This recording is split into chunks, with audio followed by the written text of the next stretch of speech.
So, a little backstory on me. I have been a stay at home mom ever since our firstborn was born. And so that has been a solid 9 years of not working outside the home. So I feel this post organically. This woman from 21st century, the 21st century stay at home mom. And I happen to also be in my 40s. I will be 43 this month. So I'm going to read this post from the 21st century stay-at-home mom. So this is what she says. This is for all the moms in their 40s who put their careers on hold to do the stay-at-home mom thing because you couldn't do both the career you loved and motherhood and do both well. So you picked to say to yourself, this is just for now and we'll see. But it's now 15 years later and so much has changed in your career field that you can't go back. So really, when you took a break all those years ago, you gave it up. And yes, you're supposed to be grateful. You got those years upon years with your kids, and so many moms would have given anything to have had that choice. You were lucky, you are lucky, and you're probably glad you did it the way you did. Or maybe you didn't have a choice because childcare is too expensive to justify working, or maybe your child has special needs that require you to stay home. Whatever your path or reason, here you are, and here you've been for a long time. Yes, there is no one size or one reason why women decide to stay home, but that childcare issue is a big one and a big reason why many women fall out of the workforce. And the whole thing where your child has special needs or needs special care or round the clock homeschooling and care, definitely another reason I have seen. Because now the kids are in school full time and you have hours to think. What's next? What does the rest of your life look like? Will you ever have a career? What on earth would a career be for you right now?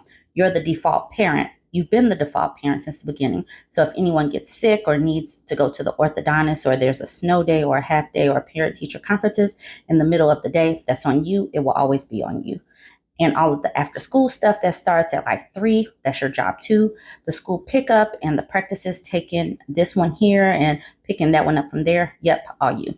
Okay, so you're looking for a career with part-time hours, 100% flexible schedule because you're still mom on duty, but you do have just enough hours during the day to reflect on the fact that you do have a college degree, maybe even two. And although being a mom is the greatest, most important job in the world, you might actually want something more to your life than folding laundry and running hangry children to 900 events and remembering they're all due for dental cleanings.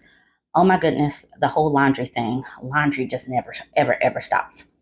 Oh, and for funsies, you're trying to figure out who and what you are at this transitional prone to crisis period in your life. Your body is doing whatever the hell our bodies do in our 40s.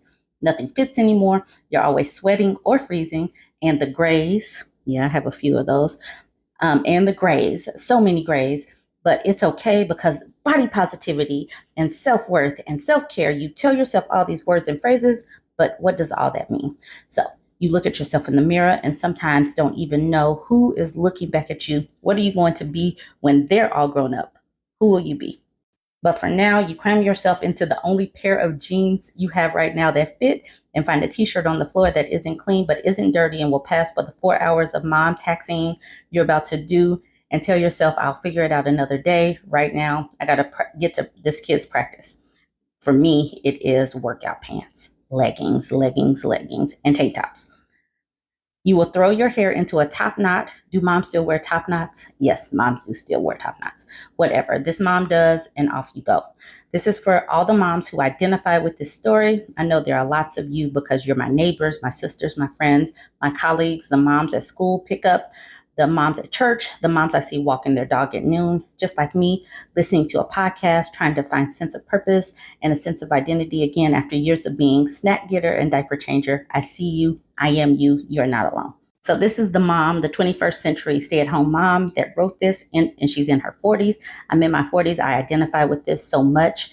I do understand that it would be easy to just let everything go. But when you are a stay-at-home mom, you have to recognize that your kids will be grown, that your free time will get freer and freer as they get older. It is important to still have some kind of hobbies that you are looking after and doing, it is important to, whatever your field is, stay getting certified or looking into what is changing in your field, because you are going to eventually want to get back into the workforce. So it is important that you stay sharpening your skills. Do not just, if you are a mom, I know it's to say you're just being a mom, but you're not just a mom, because your kids will eventually become adults and leave the nest. And you have got to be prepared for what you are going to do next. So even if you are overwhelmed, and I get it, people get overwhelmed, there's always something to do. You still have to carve out a little time for, what are you going to do next? You have to carve out a little time to still have an identity, hobbies, sharpening up those skills for what is coming next. All right. I'm sure that there are other moms in my comment section that identify with this. Please go ahead, leave your tips for other moms that might be struggling to still figure out what is next for them. Go ahead, like, comment, share. And if you like my commentary, if you like my videos, go ahead and give me a follow.